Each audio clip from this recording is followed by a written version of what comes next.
Comment déterminer et ajuster les moyennes mobiles et échelonnées? Bonjour et bienvenue, je suis très ravi d'être avec vous aujourd'hui afin de partager avec vous un nouveau cas pratique. Alors, sans plus tarder, nous allons passer au processus de détermination. La première des choses à faire sera de diviser la série selon l'ordre indiqué dans la consigne, soit d'ordre 3, d'ordre 5 ou d'ordre 7. Ensuite, pour les moyennes mobiles, il suffit juste d'avancer en éliminant une seule observation. Et enfin, pour les moyennes échelonnées, il suffit de grouper les observations telles que définies dans la consigne. Sans plus tarder, nous allons passer à un exemple. On vous communique les informations suivantes en millions de francs CFA. Les années vont de 1998 à 2009. Et ensuite, les chiffres d'affaires vont de 150 à 400. Travail à faire. Ajuster cette série statistique par les méthodes de moyenne mobile et moyenne échelonnée d'ordre 3. Comme solution, ajustons cette série statistique par la méthode de moyenne mobile et échelonnée d'ordre 3. Alors, nous avons ici le tableau d'exploitation. Les années, les chiffres d'affaires, les moyennes mobiles et les moyennes échelonnées. Alors, comment nous allons faire pour déterminer les moyennes mobiles? Comme le principe l'a si bien dit, il faudrait qu'on essaye d'avancer en éliminant tout simplement la première observation selon l'ordre défini.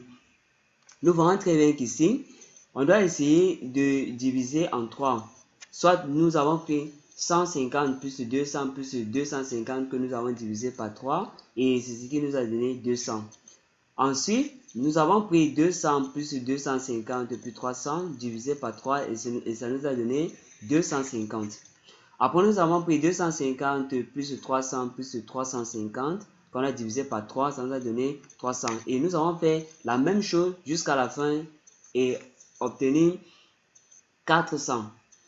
Maintenant, pour avoir les moyennes échelonnées, on nous a dit dans le principe qu'il faut tout simplement segmenter les séries par rapport aux autres. Ici, on a divisé en 3 comme c'était en ordre 3 et ce qui nous a donné 4 segments. Alors ici, nous avons 150 plus 200 plus 250 divisé par 3, ça nous a donné 200. Après, nous avons pris 300 plus 350 plus 400 divisé par 3, ça nous a donné 366,67. Après, nous avons pris 350 plus 400 plus 500 divisé par 3, ça va donner 416,67. Et enfin, nous avons pris 450 plus 300 plus 400 qu'on a divisé par 3, ça va donner 400. Vous voyez très bien que ça va donner la même chose. Ok. Maintenant, et nous allons passer tout simplement à l'ajustement. Ajuster veut dire tout simplement représenter les moyennes mobiles et échelonnées que nous avons déterminées dans le tableau précédent. Alors, il suffit tout simplement de représenter selon les points. Vous voyez, la courbe en rouge, ce sont des moyennes échelonnées et la courbe en bleu représente les moyennes mobiles. Donc, comme notez bien, lorsqu'on vous demande dans une épreuve d'ajuster, il s'agit de calculer et de représenter comme nous venons tout simplement de le faire.